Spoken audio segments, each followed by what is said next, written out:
وإلى موضوع آخر الآن، فقد أعلنت السلطة الأمنية في ولاية نابل إلقاء القبض على مرتكب جريمة منطقة فرينين من معتمدية دار شعبان، جريمة قتل بشعة راح ضحيتها 4 أفراد من نفس العائلة.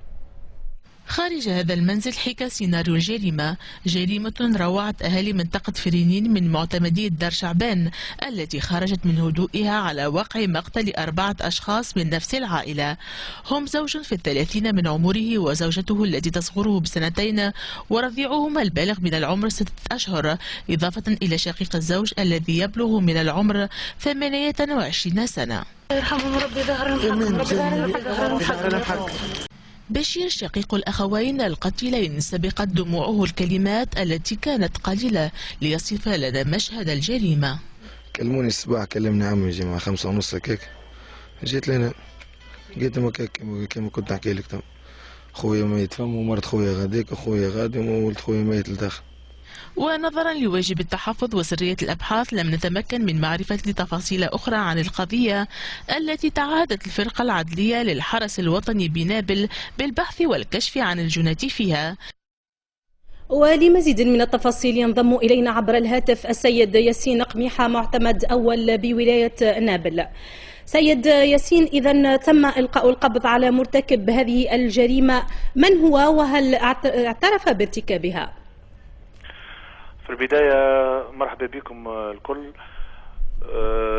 القاتل كما كنت نشوف أنا توا في التقرير اللي عديتوه، القاتل ما هو إلا السيد اللي كنتوا تعديوا فيه توا، اللي هو سي محمد بن سلامة.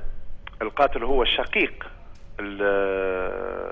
الضحايا اللي هما سي مختار بن سلامة وسي المنجي بن سلامة.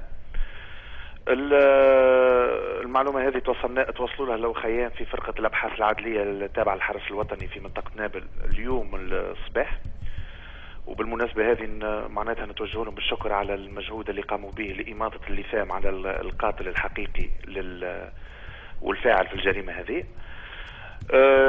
أسباب القتل حسب ما فات به سي محمد بن سلامة، أسباب القتل عائلية بحتة نظرا للخلافات العميقة اللي كانت موجودة ما بين الأخوة الثلاثة. حسب ما توصلوا إليه الإخوان في الحرس الوطني، القتل ما كانش مع سابقية الإصرار والترصد. القتل جاء نتيجة مناوشات ما بين الضحية الأول اللي هو سي مختار بن سلامة والقاتل، لكن الضحية الثانية اللي هو سي المنجي معناتها نظرا لأنه اكشف عملية القتل الأولى، دونك كان من الواجب أنه كان حسب أقوال القاتل أنه للتخلص ولطمس آثار الجريمة الأولى اعتدى على أخوه الثاني أيضا وقتله. ما كفاش هكا، لما زوجة الضحية الثاني سمعت الضجيج البرة توجهت الخارج البيت، دونك كشفت عملية القتل الأولى والثانية. لهنا القاتل لقى روحه معناتها أمام وضعية محرجة نظرا لأنه في مكشوف، اعتدى عليها هي الأخرى. لكن بالنسبة للضحية اللي هو الطفل الرضيع اللي عمره ما يتجاوز 8 أشهر، حسب تصريحات القاتل ما هوش هو اللي اعتدى على الرضيع، بالعكس أكد أنه أمه لما سمعت الضجيج البرة معناتها ألقت عليه الغطاء بصفة عفوية. نعم. وهذا ما يأكد أنه حسب التقارير اللي وصلتنا من الخيان في الأمن، الرضيع لا يحمل أي أثار للخنق أو الاعتداء الجسدي. يعني بالنسبة للرضيع لم يتم قتله من طرف مرتكب هذه الجريمة. نعم، السيد ياسين قميحة، معتمد أول بولاية نابل، نشكرك على تدخلك معنا.